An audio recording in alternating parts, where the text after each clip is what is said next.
Tumakas na tayo, takasan na natin ang mundo.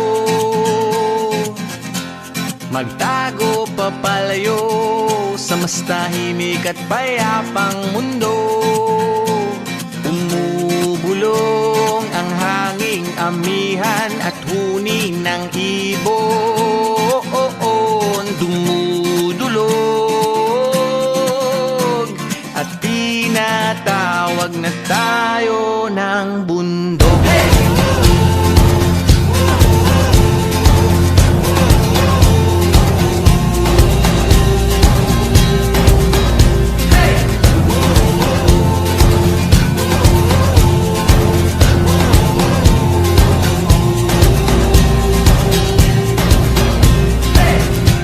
Tumakas na tayo, palayo sa maraming tao.